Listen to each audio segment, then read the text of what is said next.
Welcome back to the next in a series of learning assembly language on the Atari 8-bit computers using the Mac 65 assembler editor cartridge.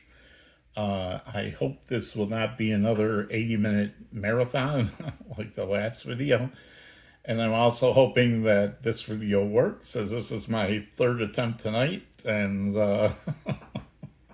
it's not been good so far, but let's get into it, man. So I wanted to cover a few things tonight, and so that's why I'm like, hopefully it won't be too long, but maybe it will. I did want to talk about what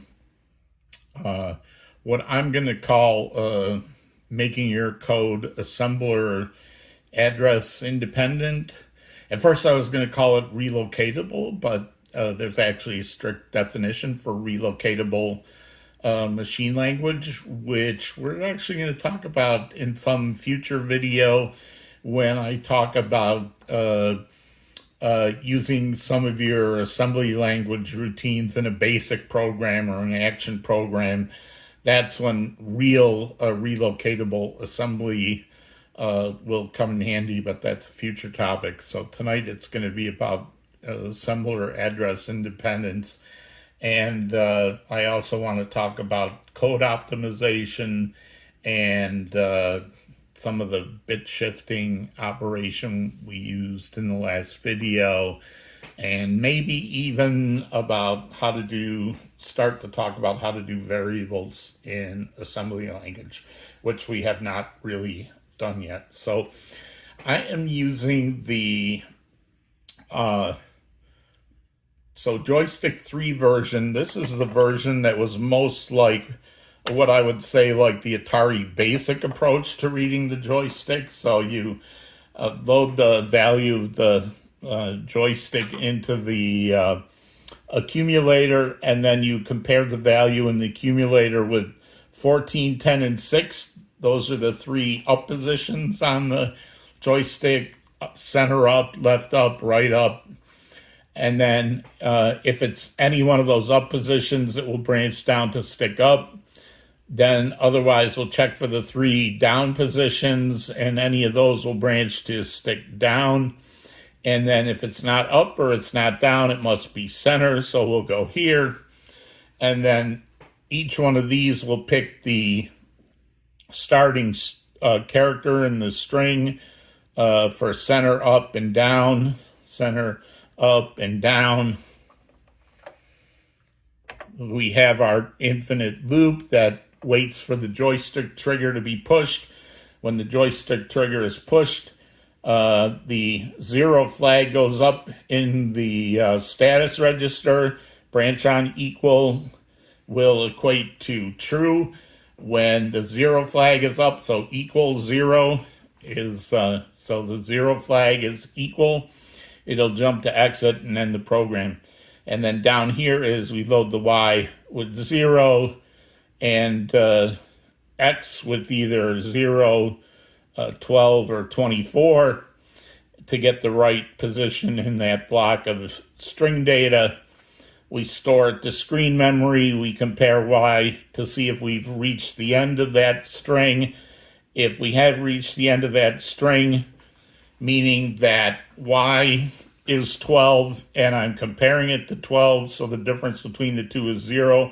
So I branch on equal to the end. Otherwise, I increment Y, I increment X, and then jump back up to the loop to print the next value in the string. So that's just a super quick review of that program. What I wanted to talk about tonight is to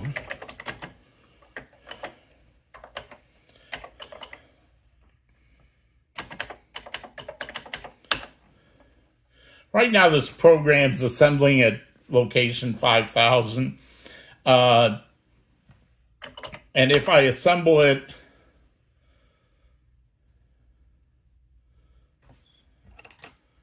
the two locations I want you to take note of right now is 5024 for start and 5062 for loop.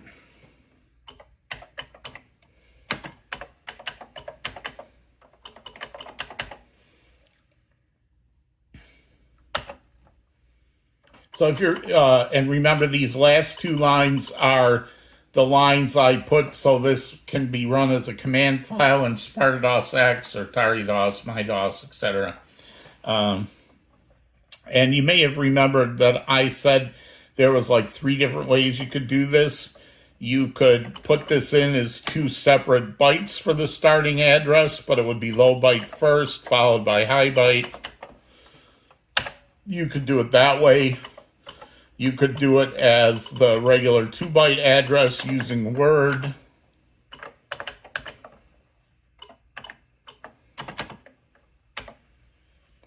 And for the sake of this demonstration, I'm going to change this to 5062 because we know that's where loop is.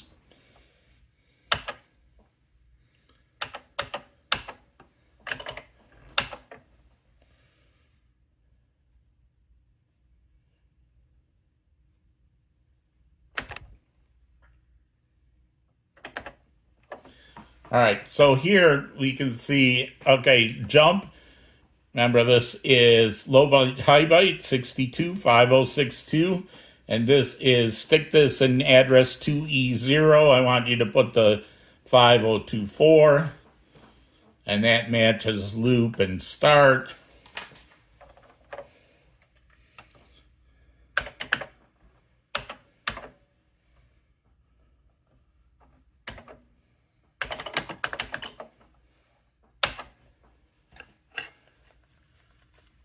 Right, our program works, even though I started hard coding those.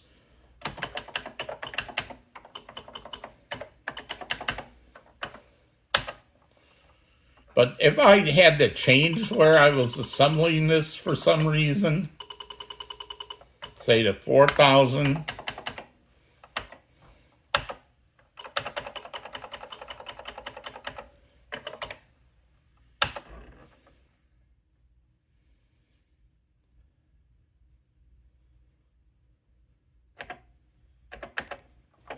you can see that the start is changed from 5024 to 4024, and loop is changed from 5062 to 4062.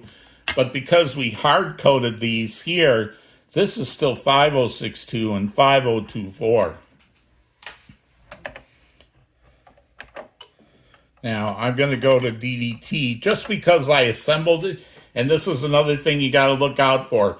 If you move your code around, if you, say, assembled something at one place and then assembled it at a different place later, the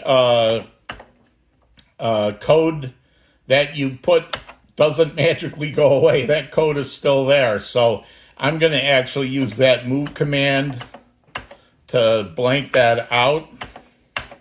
So like as a clear. So now it's all, this code is all, zeros. And now if I go to DOS, and remember if I was using Mac 65, I would have done the assemble, d2, blah, blah, blah, .com, right?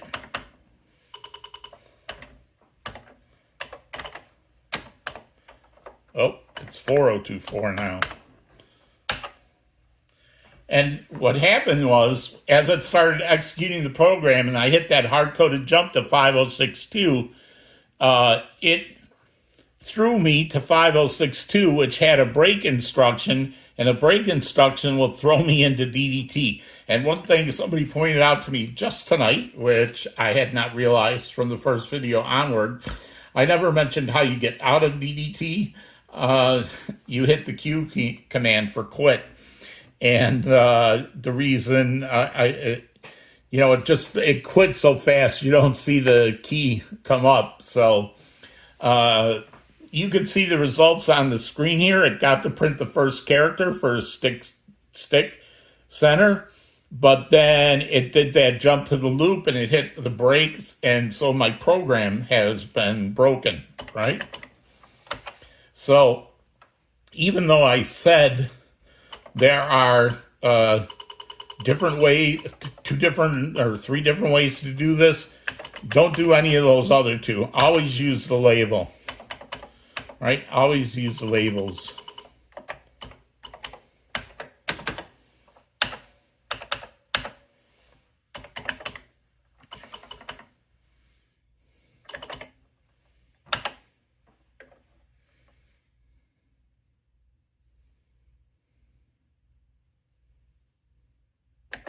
Because now, even though I moved, I went too far on that, sorry.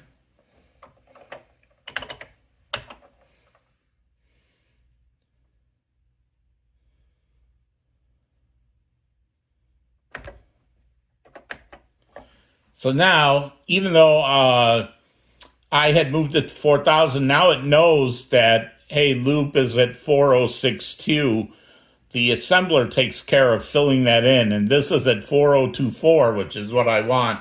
So now it's all correct. And the same thing, I could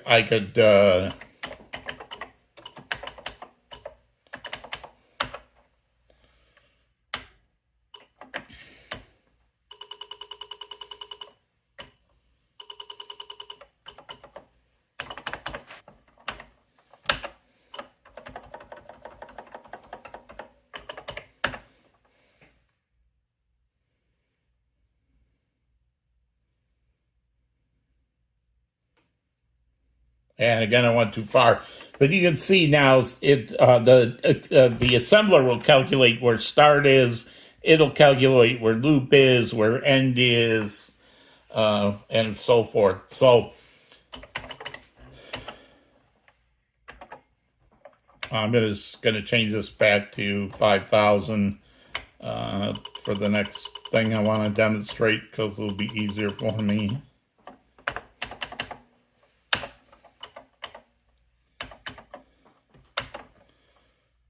All right, so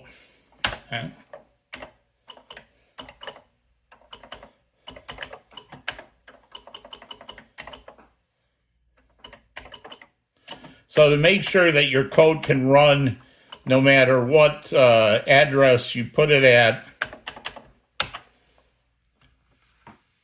it's okay to hard code these addresses, which are system equates, because joystick 0 is always going to be at 278, and trigger 0 is always going to be at 284, and just off the screen is screen memory is always going to be 58. Those can be hard-coded. They're never going to change. These are immediate values. These can be hard-coded. But everything else we're going to use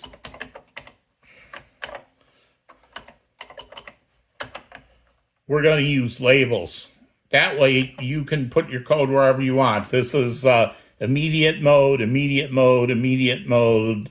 All the rest of these are labels or memory positions that we know are not going to change. That's how you make your code assembler address independent. Don't use hard-coded addresses except system addresses, computer system addresses, like joystick triggers and so forth.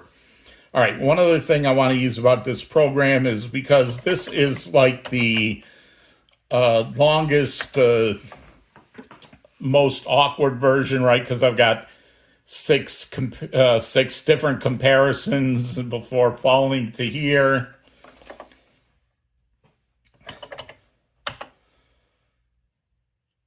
I just want to take a note of the size of this program, because the next thing I'm going to talk about is actually the second thing I'm going to talk about is code optimization, but I want you to remember this for now. So this program ends at 570 and starts at 5,000. And remember, we can use this command in Mac65 to see that 5,000 is decimal 2480 and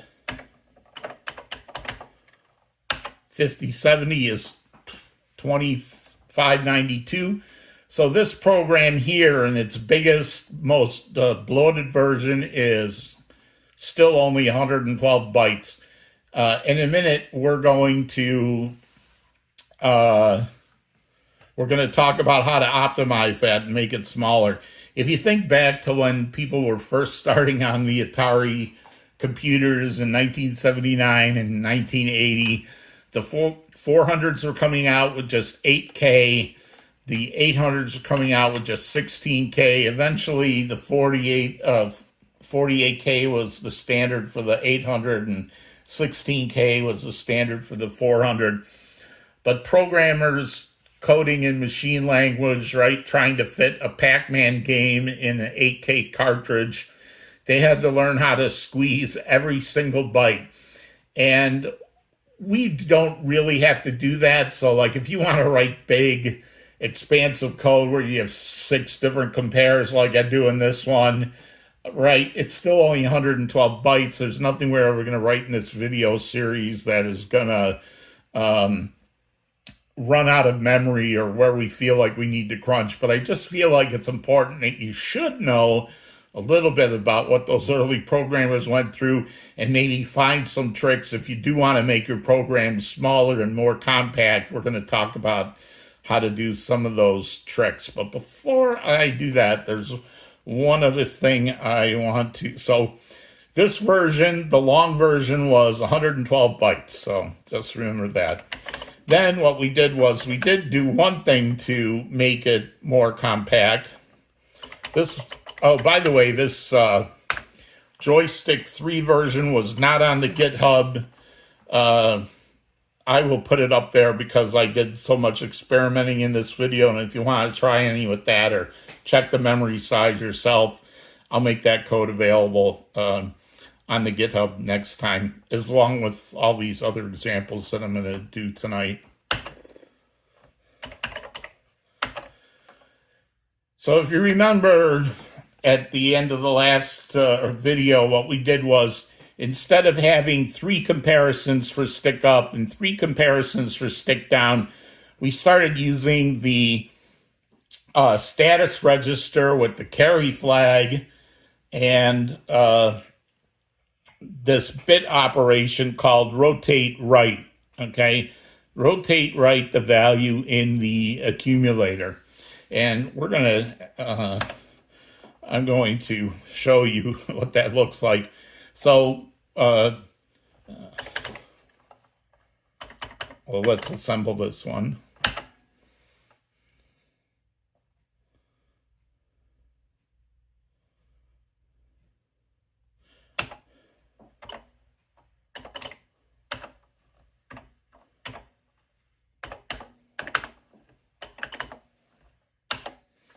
So we load the accumulator. I'm going to push down on the joystick. So the accumulator got loaded with a D, which is 14, which means the top 3 bits are set, but the bottom bit is, no, the 8, 12, all right, we'll just walk through it, right? One thing that Carl pointed out to me is I don't need this set carry command to set the carry flag to 1. I think that's because in every other machine language tutorial, when I was learning machine language, it always was teach you addition and subtraction before anything else, like not the joystick or not printing things on the screen, but how to add 2 numbers in assembly language. Probably the thing that you will not have to do very often, but that's what they taught you. And the number 1 rule was, if you're going to do subtraction in machine language, set the carry flag. Don't forget to set the carry flag if you do subtraction. I think I just had that in my head. Always set that carry flag. Anyway, that's not needed. We're going to take it out when we talk about optimization. But in this case, I've got a 13. D is 13, right? E is 14, F is 15. So D is 13, which means the 8-bit, the 4-bit, and the 1-bit are set, but the 2-bit is 0. So what I'm going to do is I'm going to rotate the bits in the accumulator. Right now, the 1 bit is set, so it's not going to change the value of the carry flag. So it's going to stay set or get set if I hadn't done this. And did the carry flag clear? The answer is no, so it's going to fall down to this rotate. Now it's got, in the low bit, it's got a 6. I'm going to explain where this 8 came from in a minute, but it's got a 6, which means the 4-bit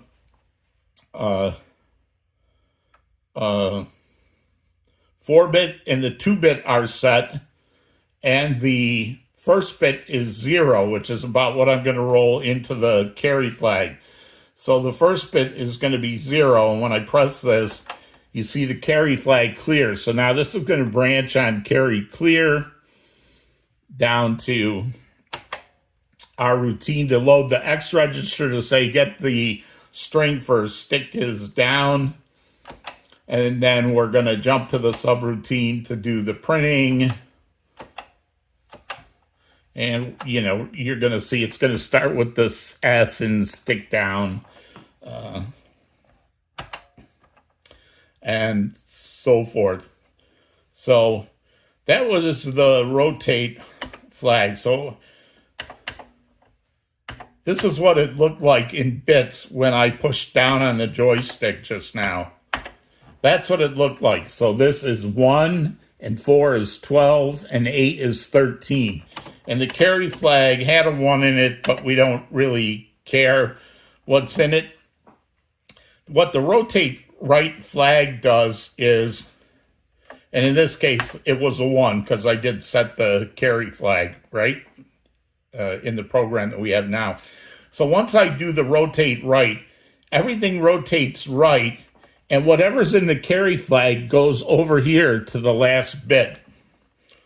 So after I did this, the carry flag went here. These 4 zeros moved down 1. Here's the 1 and the 1 and the 0. And the carry flag got this 1 from here. And it said, is the carry flag clear? No. So I go to the next rotate right. And now what is the value here? This is the 8-bit is set and the 4 and the 2. So that's why you saw an 86. Don't worry about that. So if I shift the bits with the rotate right, the carry flag comes over here. This one moves over. Then I've got 4 zeros. 1, 2, 3, 4. I've got the 2 1s. And the 0 that was here drops into the carry flag.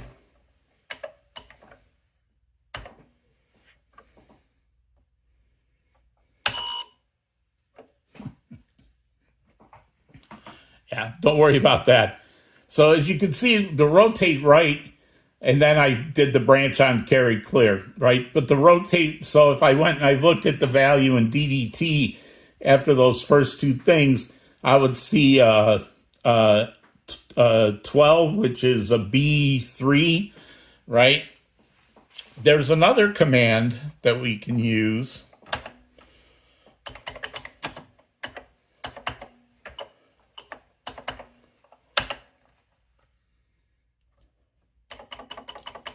All right, so the first thing is we don't need this anymore, so we're going to get rid of that.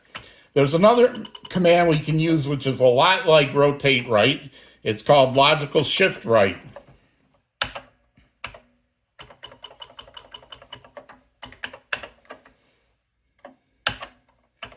Now, by the way, as I said, when it started out, it was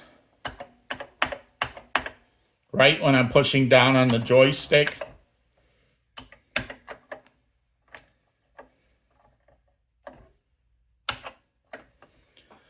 Rotate with the rotate right, if I did 9 rotates, eventually this number would come back again. This thing would, all these ones would rotate right back around again, and I'd end up with 1101 after 9 rotates. Left shift, logical shift left is like the one that we just saw, except that instead of putting the value of the carry flag over in this left bit, it just puts a 0 in there. So if you think about the rotate right flag, think of the bits are going around on an assembly belt, and when they get to the end, they just come back around. But with logical shift right, when they get to the end, they just fall off and zeros come in behind it. So logical shift right for this, and we'll see this in DDT in a minute. After I do the first logical shift right, it's going to be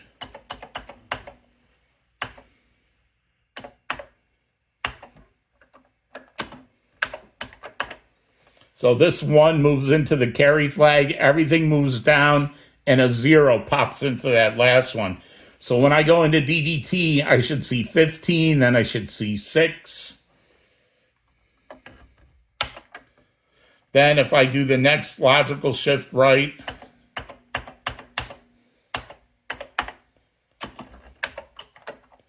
and then the branch on carry clear flag happens. So now, when you use logical shift right, if you did it 9 times, you'd end up with a 0 here instead of getting the original number back.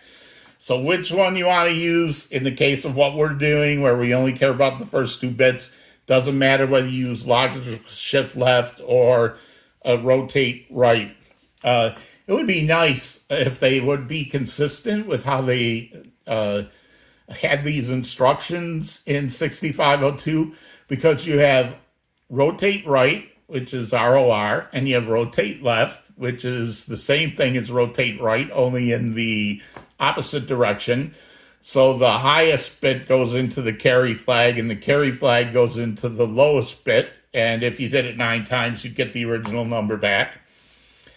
But it's not logical shift right and logical shift left. No, if you want to move it left and put zeros in the low bits, then it's called ASL, Arithmetic Shift Left. So it's logical shift right and arithmetic shift left. So in any case,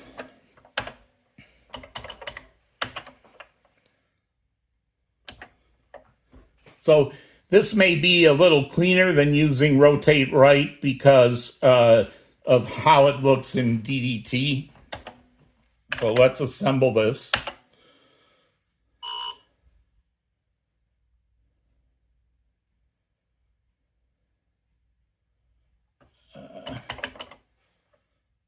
Oh.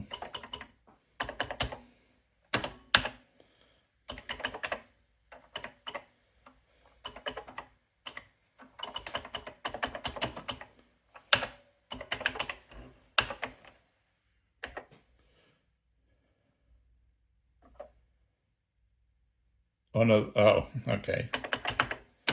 We don't want that either. Those are assembly errors. Okay.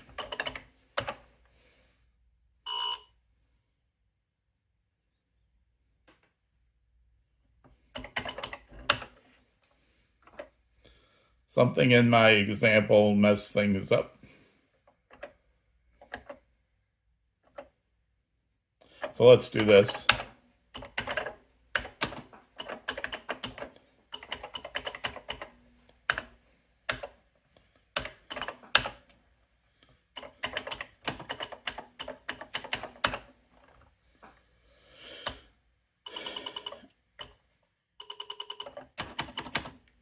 Get rid of that.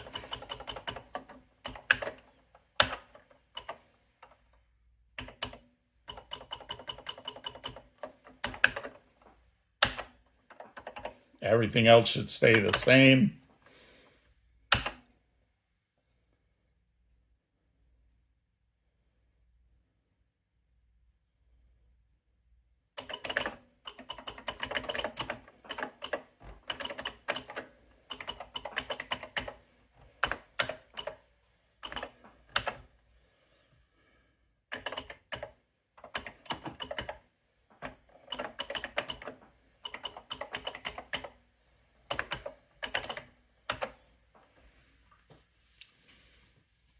Just creates that command file.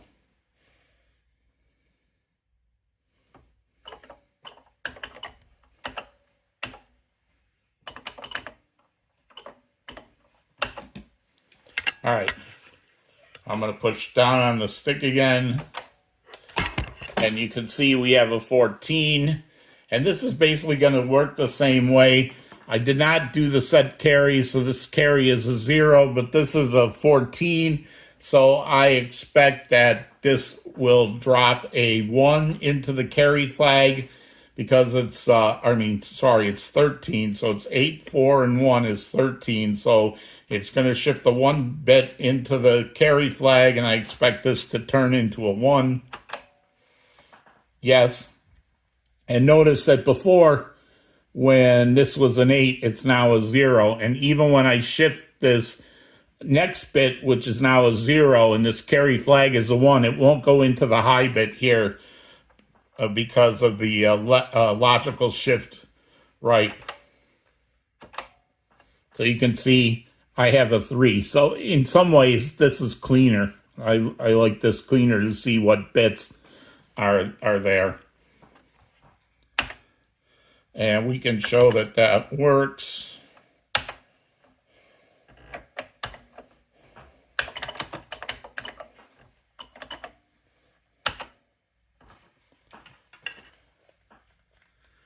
All right, there we go. All right, so let's talk about how we can optimize this code somewhat.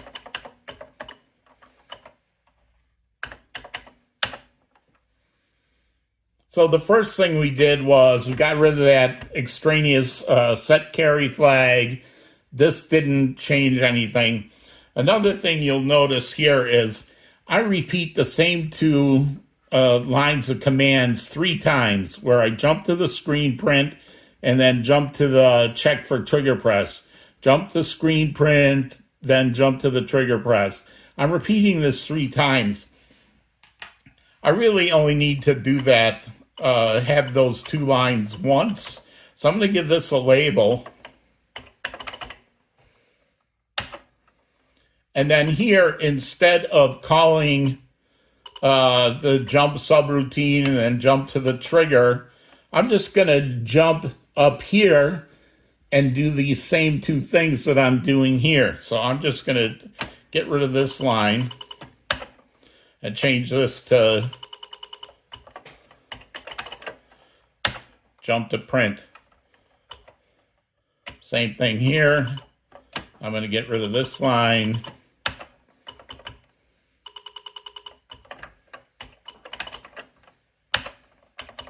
And just make sure I got all these. All right, so that got rid of some lines right there.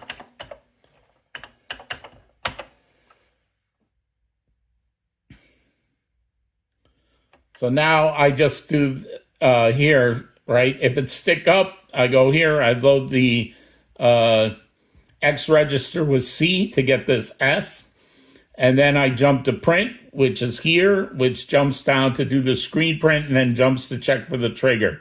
If I was pushing down, then I would get position 24, which is this S, then jump to print, which does the screen print, and jump down. So I've saved, 6 bytes there, right? Because I have 1 byte for the jump and 2 bytes. So this is 1, 2, 3, 1, 2, 3, and I had 6. Now I only have 3, so I saved 6 bytes.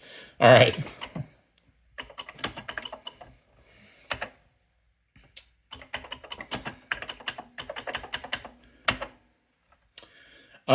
Another viewer, Nick Foligno, mentioned that I could save some bytes in here where I'm doing a compare Y to 12 or 11, and then if Y reaches 11, then I jump to the end. Otherwise, I increment Y, I increment X, and jump up to this loop. So what I'm doing here is I'm starting at the first part of screen memory and going up. And Nick said, hey, you can save some instructions if you start at the end and go backwards. So instead of loading Y with 0,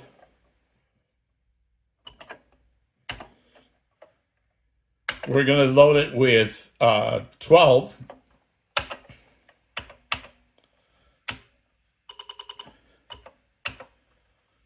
And we're just going to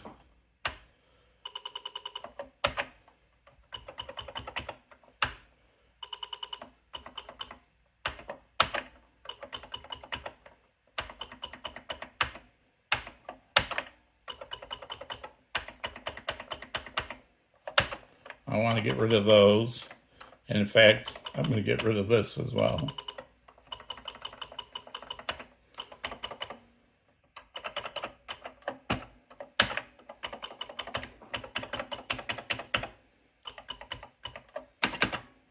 So now we're going to start at 12 and we're going to go backwards. So this is increment y, but there's also decrement y. So it's going to start at 12 and go down. But now this is going to mess up our strings, which are starting at 0 and going up. So we're going to have to change where x is pointing to start at the end of the string and work backwards. So we're actually going to decrement x here.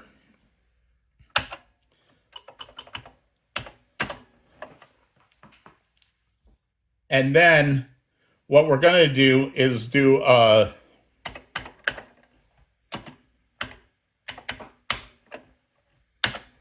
so I ended up getting rid of a few lines here. We're going to have to make one more change up above.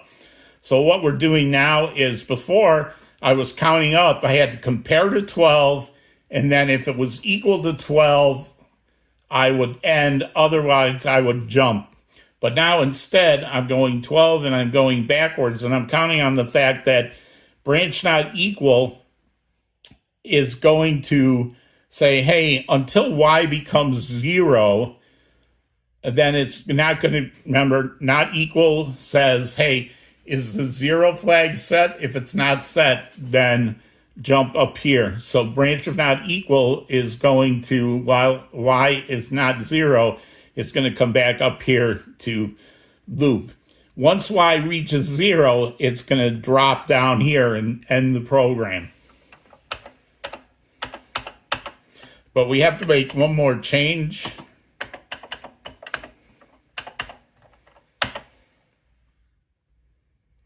And that is, instead of starting at the start of each string at 0 and going up to 11, we're going to have to start at 11 and go back down to 0.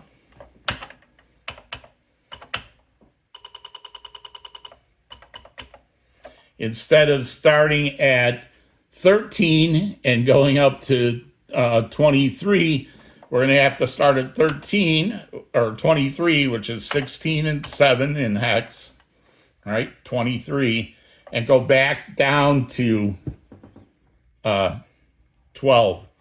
And same thing with this last one. Instead of starting at 24 and going up to 35, we're going to have to start at 35 and go backwards. So 35 is 2 times 16 is 32, and 3 is 35. But if you didn't know, you can always do this, right? 35. Oh, that's hex 23. So if you're not good at doing your hex math, there you go.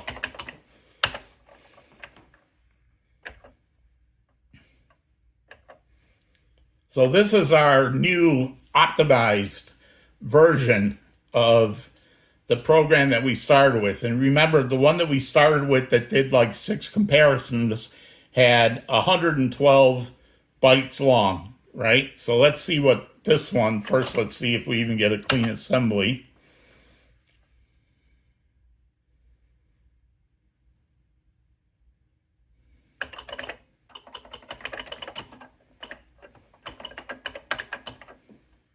And I guess this will be 6.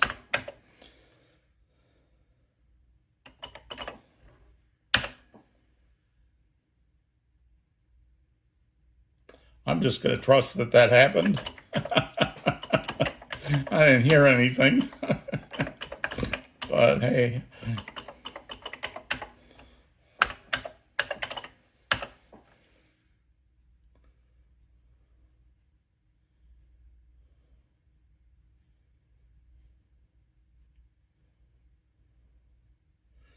All right, let's see if this actually, all right, so.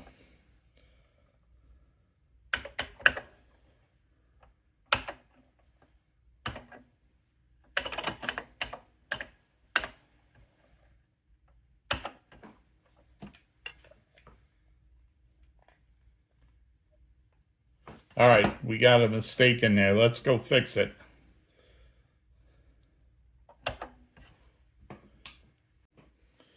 Okay, back after an edit. Here is what my debugging session taught me. Is I am decrementing y and then I'm decrementing x and then branching I'm not equal to loop. But the problem is that y is always one ahead of x. And the order that I had these in, where I was decrementing y and then decrementing x, and then did this branch not equal, when y went to 1, x went to 0, that threw up the 0 flag, so this dropped out. That's why I didn't print the S and stick center and how it messed everything up. So the fix is to do this first, decrement x, then decrement y. It's only when y reaches 0 that I want to jump up.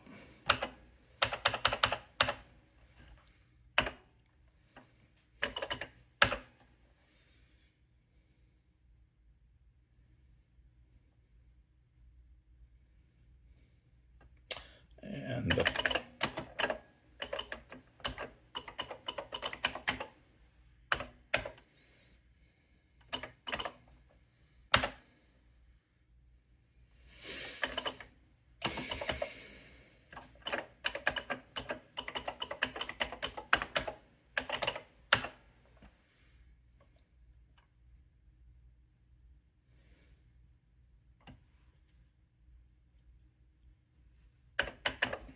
how did I learn that? DDT, I stepped through it and I saw when the 0 flag flipped.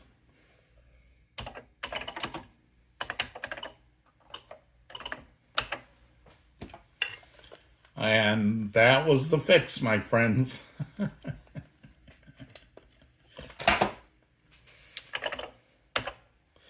So, all right. There's one other way. Oh, that's the other thing I wanted to talk about. So let's assemble this one more time.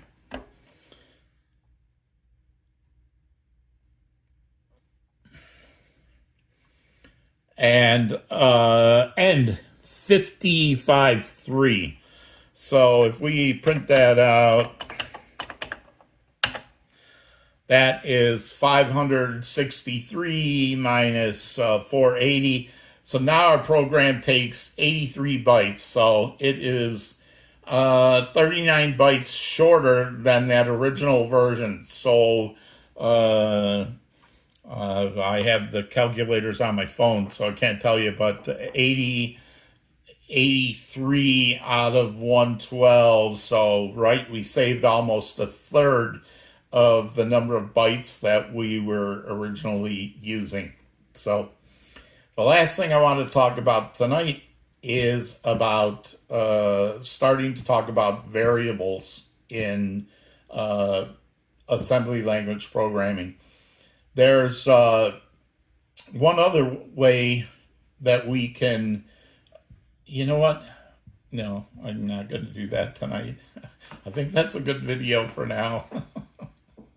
Just talk about optimization. There's enough here to chew on. Logical shift left, arithmetic shift, logical shift right, arithmetic shift left, rotate right, rotate left, what's happening with the bits. Make sure your programs assemble all in the, no matter where you put them, and optimizing your code. I think that's going to be it. I'll record a video shortly about variables in assembly language programming, but I think I'm going to make that another topic. So thanks. Have a great night.